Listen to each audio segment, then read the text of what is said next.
Hi friends, yesterday night பைபாஸ்ல round போகும்போது இந்த பிஹெச்டி பானிபூரி அப்படின்ற கடையை பார்த்தேன். அது என்னடா பிஹெச்டி படிச்சுட்டு பானிபூரி கடை வச்சிருக்கீங்களா அப்படின்ற மாதிரி கிட்ட போய் பார்த்தோம். அப்பதான் அங்க உள்ள வெரைட்டிஸ் சொன்னாங்க. ஒரு 5 டைப்ஸ் ஆஃப் பானி மட்டுமே வச்சிருக்காங்க. கார்லிக், ஸ்வீட், மின்ட், ஜல்ஜீரா அப்படின்னு சொல்லிட்டு ஒரு குட்டி குட்டி பூரிலையும் ஒரு பானியை வச்சு டேஸ்ட் பண்ணி பார்த்தோம். சூப்பரா இருந்துச்சு.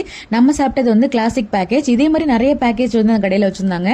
இதுக்கப்புறமா சாக்லேட் அப்படின்னு சொல்லிட்டு ஒரு ஃபிளேவர் வச்சிருந்தாங்க. அது 60 ருபீஸ்.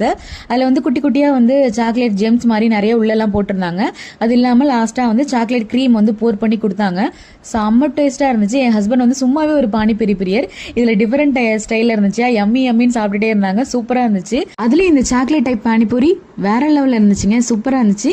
இது சென்னையில காலேஜ் படிச்ச 2 பசங்க தான் ஸ்டார்ட் பண்ணிருக்காங்க. இப்ப பரவலா தமிழ்நாட்டுல நிறைய இடத்துல பரவிக்கிட்டே வருது. உங்க ஊர்ல பக்கத்துலயே இந்த பிஹெச்டி பானிபூரி இருந்துச்சுன்னா கண்டிப்பா டேஸ்ட் பார்த்துட்டு எப்படி இருக்குன்னு சொல்லிட்டு கமெண்ட்ல சொல்லுங்க. டுமாரோ இதே மாதிரி ஒரு இன்ட்ரெஸ்டிங்கான வீடியோல பார்க்கலாம். பாய்.